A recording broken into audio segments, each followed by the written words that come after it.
ప్రధానంగా Nellore red cross గురించి కొన్ని అంశాలను నేను మీ దృష్టికి తీసుకొని వస్తాను.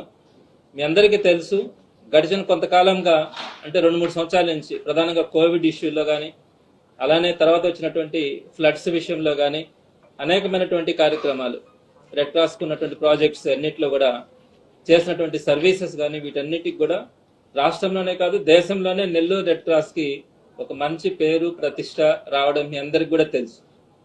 ఎన్ని సర్వీస్ యాక్టివిటీస్ చేసినాము, ప్రాణాలకు తెగించైనా కూడా కోవిడ్ టైంలో కానీ, తుఫాన్లు వచ్చినప్పుడు మిడ్ నైట్లో కానీ ఇలా అనేక కార్యక్రమాలు చేసి నెల్లూరు రెడ్ క్రాస్కి రాష్ట్రంలో దేశంలో ఒక మంచి పేరుని తీసుకురావడం మీ అందరి కోఆపరేషన్ వల్ల, ప్రధానంగా నెల్లూరు ప్రజలు కానీ, జిల్లా ప్రజలు కానీ, మీడియా కానీ అందరూ కూడా దానికి సహకరించినారు. ప్రతి ఒక్కరికి కూడా పేరు పేరున నేను ధన్యవాదాలు తెలియజేస్తా ఉన్నాను. అయితే గడిచిన కొంతకాలంగా దీని మీద కొన్ని వార్తలు వస్తూ ఉన్నాయి. దానికి సంబంధించినటువంటి పూర్తి వాస్తవాల్ని మీ దృష్టికి తీసుకురావాలన్న ఒక లక్ష్యంతో ఈరోజు నేను మీ ముందుకు రావడం కూడా జరిగింది. ప్రధానంగా డిసెంబర్ 27వ తేదీన స్టేట్ నుంచి ఒక లెటర్ వచ్చింది. అది మీ అందరికీ కూడా సర్క్యులేట్ అవుతా ఉంది. అదేవిధంగా ఈరోజు మార్నింగ్ కలెక్టర్ గారు రేపు మార్నింగ్ ఆయన ఒక మేనేజింగ్ కమిటీ మీటింగ్ని పెడుతున్నట్టుగా మా అందరికీ కూడా నోటీసులు ఇవ్వడం ఈరోజు మార్నింగ్ వచ్చింది. సో దీనికి సంబంధించినటువంటి పూర్వాపరాల్ని ఏం జరుగుతూ ఉంది, నెల్లూరు రెడ్ క్రాస్కు సంబంధించి ఇక్కడ ఏ విధమైనటువంటి పరిస్థితులు ఉన్నాయో నేను మీ దృష్టికి కొన్ని తీసుకొని వస్తాను. ప్రధానంగా మంత్రి నారాయణ గారిని నెల్లూరు ప్రజలు 70,000 మెజార్టీతో గెలిపించారు. ఒక మంచి మెజార్టీ ఇచ్చారు. దానికి కారణం ఏంటంటే ఆయన అందరికీ అందుబాటులో ఉంటాడు, పేద ప్రజలందరికీ సహాయం చేస్తాడు, చెప్పిన మాట మీద ఉంటాడు. ఇక్కడ నెల్లూరుకు సంబంధించినటువంటి డెవలప్మెంట్ యాక్టివిటీస్ ఏవైతే డెవలప్మెంట్ యాక్టివిటీస్ జరుగుతూ ఉన్నాయో వాటిని చేయడంతో పాటు కొత్తగా ఆయన అండర్ గ్రౌండ్ డ్రైనేజ్ని కానీ, వాటర్ సిస్టమ్ని కానీ, ఇంకా మిగిలిపోయినటువంటి ఫ్లైఓవర్స్ కానీ, బ్రిడ్జిలు కానీ వీటన్నింటినీ కూడా ఆయన డెవలప్ చేసి నెల్లూరుకి ఒక మంచి పేరుని తీసుకొని వస్తారని అందరూ ఆశించాం. కానీ అందరూ కూడా 6 నెలల నుంచి చూస్తూ ఉన్నారు నెల్లూరు ప్రజలు ఎంత ఇబ్బందులు పడుతూ ఉన్నారో. ఆయన ఏకపక్ష ధోరణి, ఎవరిని పట్టించుకోకుండా ఆయన తీసుకుంటున్నటువంటి నిర్ణయాలు అందరూ కూడా గమనిస్తూ ఉన్నారు, బాధపడతా ఉన్నారు. ఇందుక మనం 70,000 మెజార్టీ ఆయనకి ఇచ్చింది అని. సో నేను ఇక్కడ 2 పాయింట్స్ని అక్కడ ఇక్కడ చెప్తా ఉన్నాను.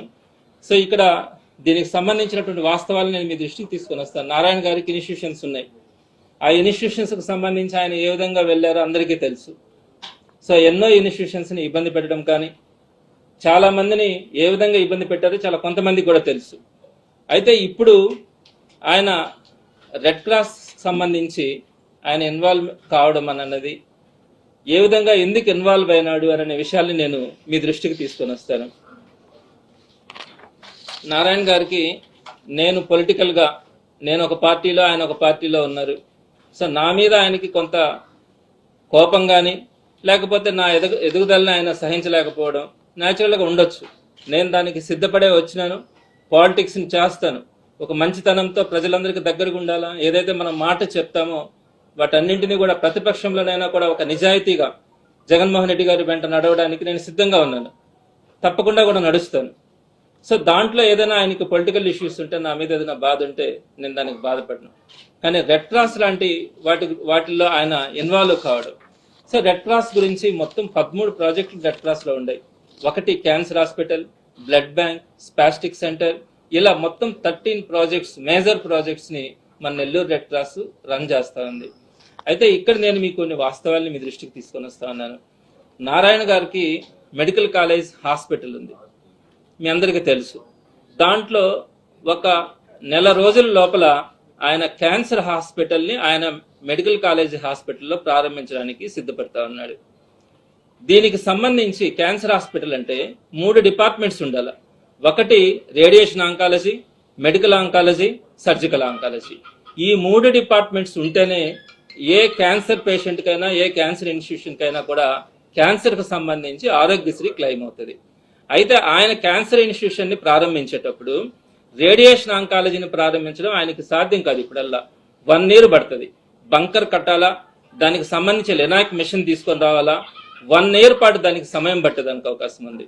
ఆయన మెడికల్ ఆంకాలజీ, సర్జికల్ ఆంకాలజీ ఈ రెండింటిని ప్రారంభించాలని, రేడియేషన్ ఆంకాలజీకి సంబంధించి ఆయన ఇప్పుడు బంకర్ని కట్టే పరిస్థితిలో 1 year దాకా లేడు కాబట్టి నాకు 1 నెల రోజుల క్రితం, నేను వాస్తవాలు చెప్తా ఉన్నాను, 1 నెల రోజుల క్రితం నాకు వాళ్ళ ప్రిన్సిపల్ ఫోన్ చేశాడు.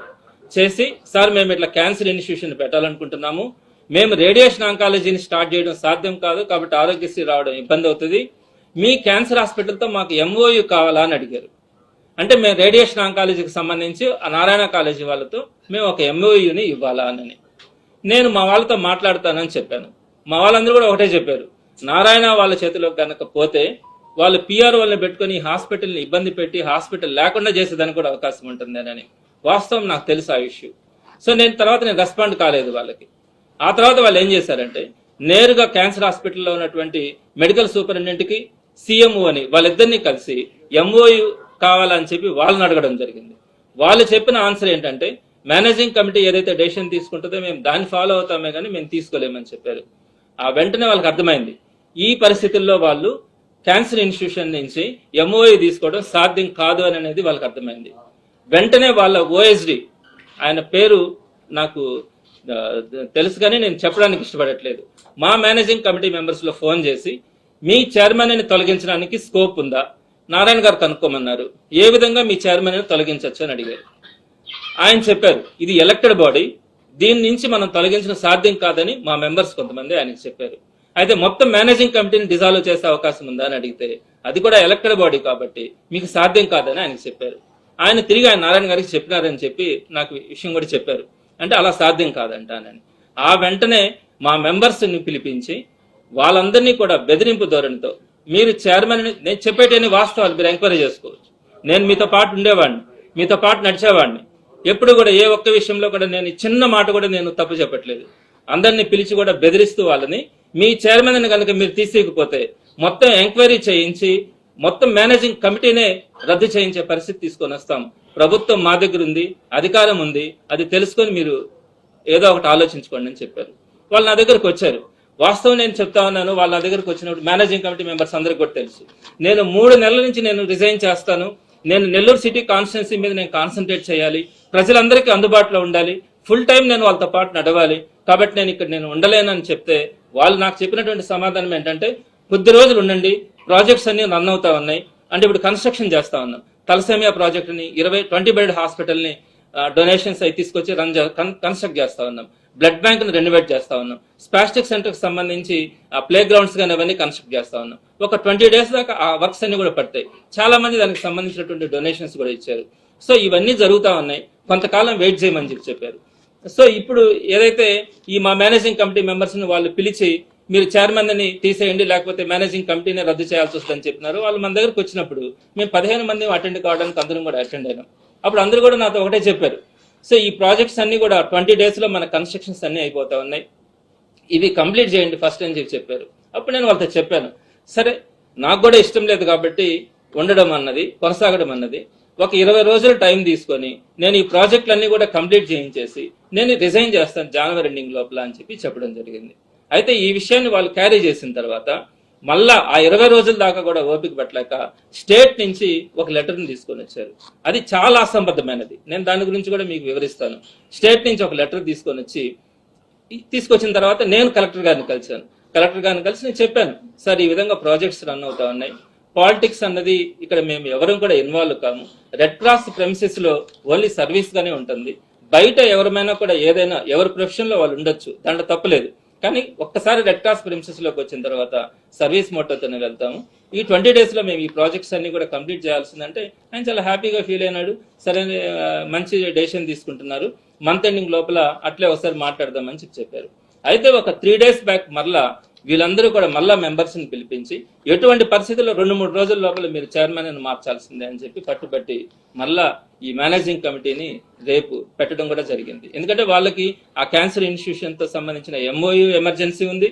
నెక్స్ట్ అలానే వాళ్ళు పొలిటికల్గా కానీ ఏ విధంగానైనా కూడా ఇబ్బంది పెట్టాలనే ఆలోచనతో వాళ్ళు వెళ్తున్నారు. కాబట్టి వాళ్ళు ఆలోచించిన విధానం కానీ వెళ్తున్నటువంటి తీరు కానీ నెల్లూరు రెడ్ క్రాస్ని ఏం చేయాలా అనుకుంటున్నారు అనేది ఒక బాధాకరమైనటువంటి విషయం. ఇప్పుడే నేను మేనేజింగ్ కమిటీ మెంబర్స్ అందరితో కూడా మాట్లాడాను, ఇది సరైనటువంటి సంప్రదాయం కాదు. వాళ్ళు అంటే ఇప్పుడు ఒకటి వాళ్ళు మనకి స్టేట్ నుంచి వచ్చినటువంటి లెటర్ గురించి నేను మీకు కొన్ని వాస్తవాలు చెప్తాను. రెడ్ క్రాస్ గురించి ఒక పార్లమెంటరీ యాక్ట్ ప్రకారం మా అందరికి కూడా ఒక కామన్ రూల్స్ ఉంటాయి, యూనిఫామ్ గైడ్ లైన్స్ అంటాం. వాటన్నింటిని బట్టే ఫాలో అవుతాం. ఏ యూనిఫామ్ గైడ్ లైన్స్ అనేది ఒకటి ఉంటుంది. దీంట్లో ఉన్నటువంటి వాస్తవాలు ఏంటంటే, ఒక లైఫ్ మెంబర్గా ఎవరైనా జాయిన్ కావాలంటే క్యాస్ట్ చూడకూడదు, రిలీజియన్ చూడకూడదు, పొలిటికల్ ఇష్యూస్ చూడకూడదు, ఎవరైనా కూడా లైఫ్ మెంబర్గా జాయిన్ కావచ్చు అన్నది మా యూనిఫామ్ గైడ్ లైన్స్లో ఉంటుంది. అలానే ఎలక్షన్స్లో కంటెస్ట్ చేయాలంటే, రెడ్ క్రాస్ ఎలక్షన్స్లో కంటెస్ట్ చేయాలంటే ఏ లైఫ్ మెంబర్ అయినా కూడా కంటెస్ట్ చేయొచ్చు, ఓటు వేయచ్చు, తను నిలబడచ్చు అనేది కూడా ఉంటుంది. సో పొలిటికల్ ఇష్యూస్ అనేది ఇక్కడ మెయిన్ కాదు. అయితే మేము సర్వీస్ చేసేటప్పుడు కులాల ప్రకారం, మతాల ప్రకారం, పొలిటికల్ ఇష్యూస్ ప్రకారం సర్వీస్ చేయకూడదు లోపల. అది మాత్రమే ఉంటుంది. కానీ 7 ప్రిన్సిపల్స్ దానికి వర్తిస్తాయి. కానీ మేము బయట ఏ ప్రొఫెషన్లోనైనా ఉండొచ్చు.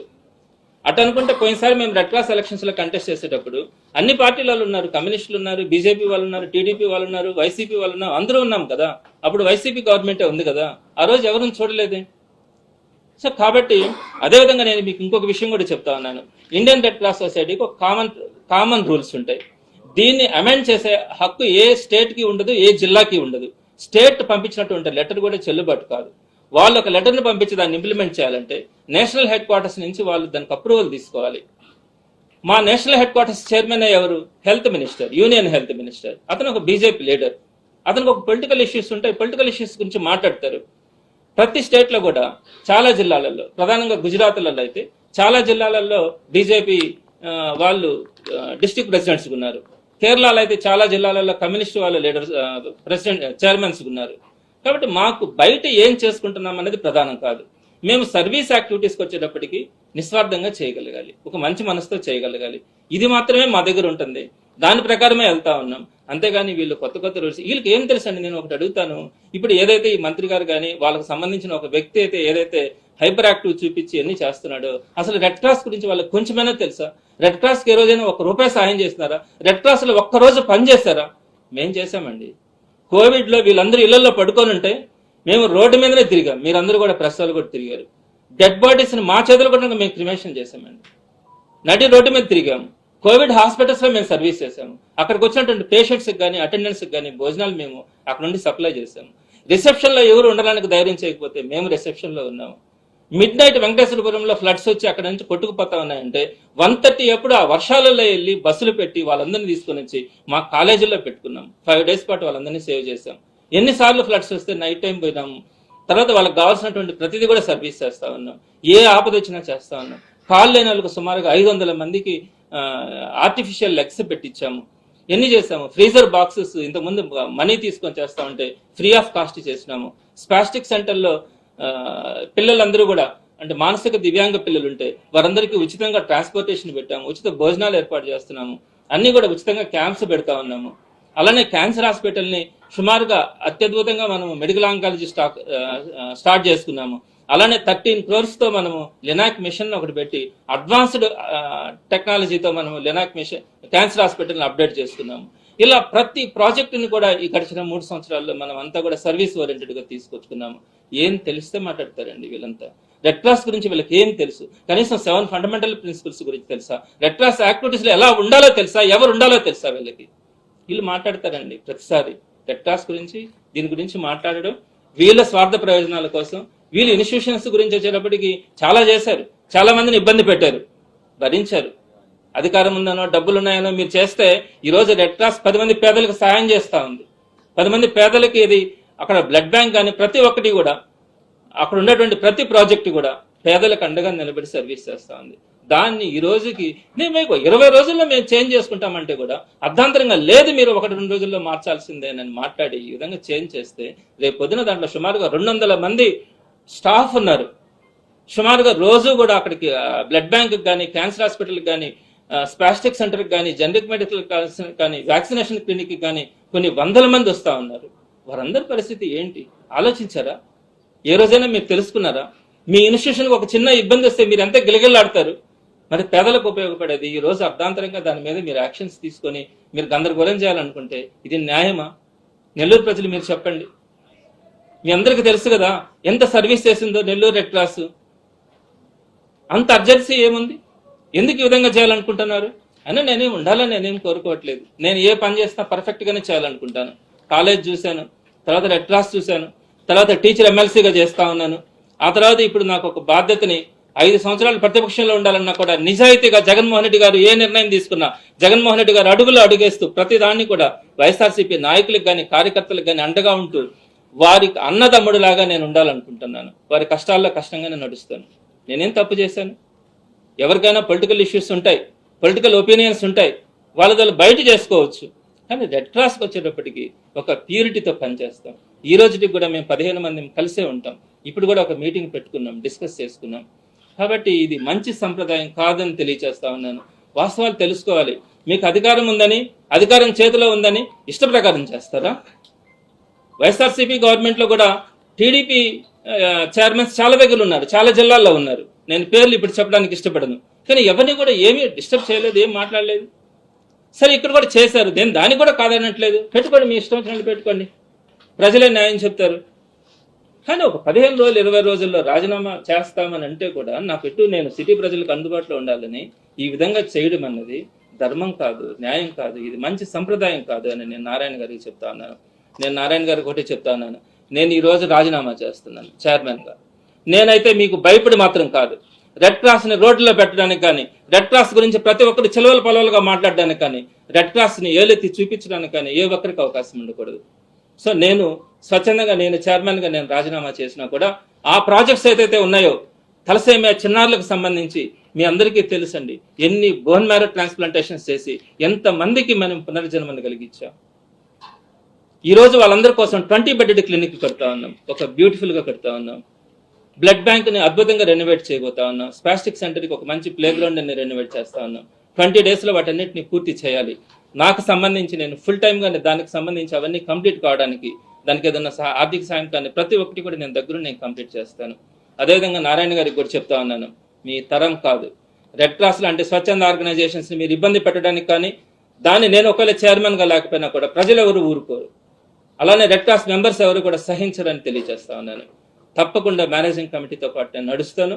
ఆ రెడ్ క్రాస్కు సంబంధించి నేను చైర్మన్గా ఉన్నా లేకపోయినా ఆ ప్రాజెక్ట్స్ అన్ని కూడా సక్సెస్ఫుల్గా రన్ కావడానికి నా వంతుగా నేను ప్రయత్నిస్తానని, దానికి సహకరిస్తానని కూడా నేను మీ ద్వారా అందరికీ కూడా తెలియజేస్తా ఉన్నాను. ఇవి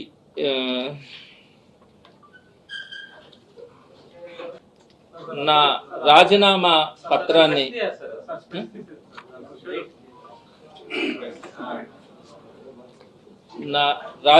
పత్రాన్ని చైర్మన్గా నేను రాజీనామా చేస్తున్నట్టుగా దీన్ని మేనేజింగ్ కమిటీకి ఈరోజే సబ్మిట్ చేయడం జరుగుతుంది. ఆ తర్వాత చేసినంత మాత్రాన నేను రెడ్ క్రాస్లో జరుగుతున్నటువంటి సర్వీసెస్ని నా మనస్సాక్షిగా నేను కొనసాగిస్తాను అని మీ ద్వారా అందరికీ కూడా తెలియజేస్తా ఉన్నాను.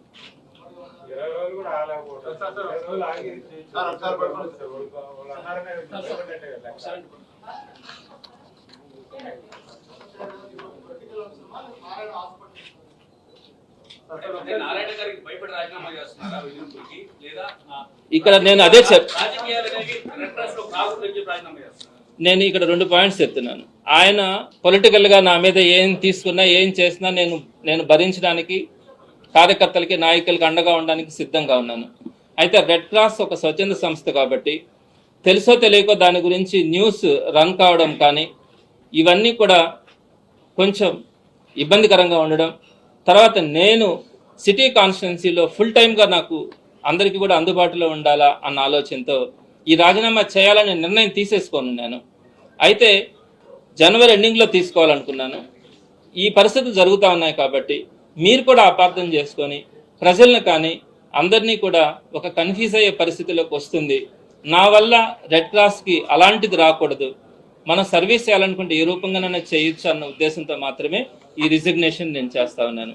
తర్వాత ఇంకొకరు అడిగిన ప్రశ్న 20 రోజులు ఆగలేకుండా పోవడానికి కారణం ఏంటి అని, అది వాళ్ళకి తెలియాలి.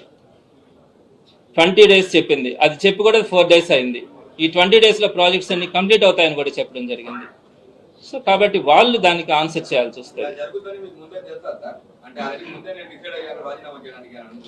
రాజీనామా చేయాలా అనుకునింది దేనికంటే నేను పూర్తి సమయాన్ని కేటాయించలేకపోతా ఉన్నాను.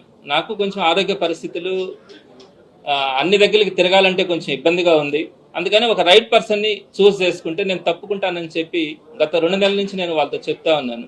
కేవలం ఏంటంటే టైం స్పెండ్ చేయలేనేమో అన్న ఆలోచనతో మాత్రమే నేను ఆ నిర్ణయం. ఇలా చెప్తున్నారు. మరి మరో పక్క ఏంటంటే ఇది రాజకీయ ఒత్తిడి, ఇలా నారాయణ సార్ ఇలా చెప్పారు కాబట్టి నేను రాజీనామా చేయాల్సి వస్తుందని అంటున్నారు. డెఫినెట్ గా ఆయన వాళ్ళు చేస్తున్నటువంటి ప్రెషర్ నేను మీకు ఇప్పుడు ఎక్స్ప్లెయిన్ చేశాను. మెంబర్స్కి ఎలా మాట్లాడారు, వాళ్ళందరితో కూడా ఏ విధంగా మాట్లాడారు అన్నది నేను చెప్పాను. సరే, కారణాలు ఏదైనా కూడా ఇది ఒక సర్వీస్ ఆర్గనైజేషన్ రెడ్ క్రాస్ అన్నది. వాళ్ళు చేయడం కరెక్టా కాదా అన్నది మీరు నిర్ణయం చెప్పండి. నేను రిజైన్ చేయడానికి కారణమైతే మాత్రం నేను ఆల్రెడీ డెసిషన్ తీసుకొని ఉన్నాను. దీని గురించి మధ్యలో వాళ్ళు ఇవన్నీ మాట్లాడడం కానీ, ఇంకొకరు దాని గురించి రెడ్ క్రాస్ గురించి రోజు న్యూస్లో రావడం కానీ నాకు మనసుకి ఇష్టం లేక నేను రిజైన్ చేస్తా ఉన్నాను. ఇప్పుడు కూడా మేనేజింగ్ కమిటీ మెంబర్స్ అందరూ కొనసాగమని కూడా ఇందాక చెప్పినా కూడా నేను మేనేజింగ్ కమిటీ మెంబర్గా మీతో పాటు ఉంటానే కానీ చైర్మన్గా మాత్రం రిజైన్ చేస్తానని చెప్పడం జరిగింది. లీగల్గా డెఫినెట్గా చేయొచ్చు వాళ్ళు, ఎందుకంటే ఇది elected body. Managing committee members elect అయినారు, చైర్మన్ ఎలక్ట్ అయినాడు, కాబట్టి డెఫినెట్గా లీగల్గా ఫైట్ చేయొచ్చు. కానీ ఈ సర్వీస్ ఆర్గనైజేషన్స్లో మీకు తెలుసో తెలియదనండి, అందరూ చైర్మన్స్ కొన్ని ప్రివిలేజెస్ తీసుకుంటారు. ఒక vehicle, chairman vehicle, red cross చైర్మన్కి ఒక వెహికల్ ఉంటుంది, ఆ వెహికల్ వాడుకుంటారు, లోపల కొన్ని ఫెసిలిటీస్ వాడుకుంటారు. నేను చెప్తాను, ఎక్కడా కూడా మొదటి నుంచి కూడా చైర్మన్ వెహికల్ అక్కడ ఉన్నా కూడా ఒక్క నిమిషం కూడా దాన్ని వాడునండి. ఒక్కటి కూడా నేను కనీసం వాటర్ కూడా నేనే తీసుకెళ్తాను, నా వాటర్ కూడా నేనే తీసుకెళ్తాను. ఎంత మనీనో నేను దానికోసం నేను స్పెండ్ చేస్తున్నాను. ఎవరైనా అక్కడ కన్సెషన్స్ అడిగితే కన్సెషన్ అక్కడ ఇవ్వడం వీలు కాకపోతే నేను మనీ పే చేశాను. ఎంతమందికి చేసుంటానో మీరే ఎంక్వైరీ చేయొచ్చు. అది బ్లడ్ బ్యాంక్లో కావచ్చు, క్యాన్సర్ హాస్పిటల్లో కావచ్చు, నేను మనీ పే చేస్తుంటాను. ఇట్లా దాంట్లో ఒక సర్వీస్ ఓరియంటెడ్గానే చేయడం జరిగింది. అటువంటి దాన్ని మనము ఈరోజు కామెంట్స్కి ఆస్కారం లేకుండా చేయడం జరుగుతుంది.